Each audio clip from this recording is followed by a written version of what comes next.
जंगल की रहस्यमयी घटना। जंगल के बीचों बीच एक छोटा सा गांव था जो चारों ओर से हरे भरे पेड़ों से घिरा हुआ था। इस गांव का नाम था सुकूनपुर। गांव के लोग बेहद शांत और मिलनसार थे, लेकिन एक दिन गांव में एक अजीब घटना घटी जिसने सबको चौंका दिया। गांव के पास ही एक घना जंगल था जिसमें तरह तरह के जानवर रहते थे। गांव के लोग अक्सर वहां शिकार करने जाते थे, लेकिन एक दिन गांव के मुखिया रामू काका ने जंगल में एक अजीब आवाज सुनी। वे डर गए और तुरंत गांव वापस आ गए। उन्होंने गांव वालों को बताया कि उन्होंने जंगल में एक भयानक चीख सुनी है। गांव के लोग पहले तो हंसे, लेकिन जब कुछ और लोगों ने भी वही आवाज सुनी तो सब चिंतित हो गए।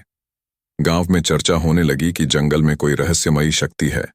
कुछ लोगों ने इसे भूत प्रेत का नाम दिया, तो कुछ ने इसे कोई बड़ी जंगली जानवर बताया।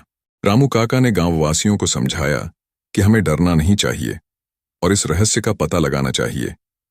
उन्होंने कुछ युवाओं को साथ लेकर जंगल में जाने का फैसला किया। वे सब अपने अपने हथियार लेकर जंगल की ओर चल पड़े। जंगल में घुसते ही उन्होंने वही भयानक आवाज फिर से सुनी। सभी डर के मारे रुक गए, लेकिन रामू काका ने हिम्मत नहीं हारी।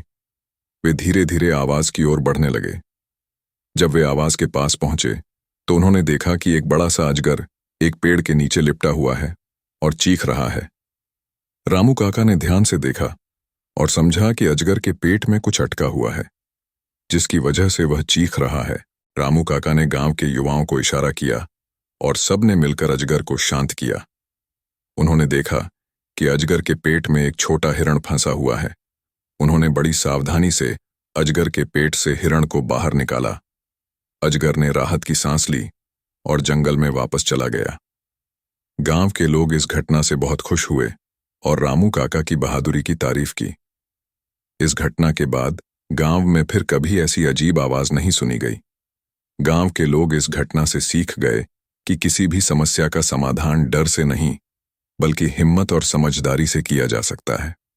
इस घटना ने गांव वालों के दिलों में एक नई उमंग और विश्वास जगाया। उन्होंने समझा कि किसी भी रहस्यमयी घटना का सामना करने के लिए एकता और धैर्य की जरूरत होती है। रामू काका की बहादुरी और युवाओं की मदद से गांव में शांति लौट आई। इस घटना के बाद गांव के लोग और भी ज्यादा एकजुट हो गए।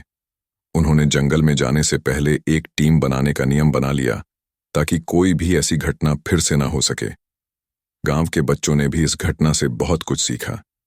वे अब समझ गए थे कि डर कर भागने से समस्या हल नहीं होती, बल्कि मिलजुल कर और समझदारी से काम करने से हर मुश्किल का हल निकल सकता है। कुछ महीनों बाद गांव में एक और घटना घटी। एक दिन गांव के किनारे पर कुछ अजनबी लोग आए। वे लोग बहुत भूखे और थके हुए लग रहे थे। गांव वालों ने उनसे बात की और पता चला कि वे लोग अपने गांव से भटक गए हैं और घर वापस जाने का रास्ता ढूंढ रहे हैं। गांव वालों ने उन अजनबियों की मदद करने का फैसला किया। उन्होंने उन्हें खाना खिलाया और आराम करने के लिए जगह दी। अगले दिन रामू काका और कुछ युवा उन अजनबियों को उनके गांव तक पहुंचाने के लिए तैयार हो गए। रास्ते में एक बार फिर से वे जंगल से होकर गुजरे। इस बार भी जंगल में वही अजीब आवाज सुनाई दी, लेकिन इस बार रामू काका और उनके साथी डरने के बजाय सतर्क हो गए। उन्होंने ध्यान से सुना और समझा कि यह आवाज कहीं और से आ रही है।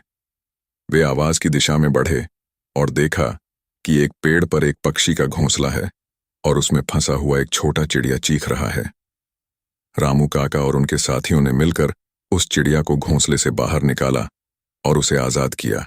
इस घटना ने गांव वालों को एक और सबक सिखाया कि हमें हमेशा सतर्क रहना चाहिए और किसी भी समस्या का शांतिपूर्वक और समझदारी से हल निकालना चाहिए। गांव के लोग इस घटना के बाद और भी ज्यादा एकजुट और मजबूत हो गए।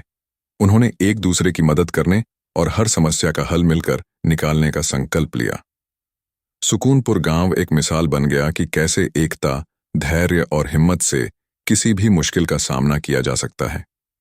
इस कहानी से हमें यह सीख मिलती है कि डर कर भागने से बेहतर है मिलकर हर मुश्किल का डटकर सामना करना। शेयर जरूर करें, फॉलो बनता है।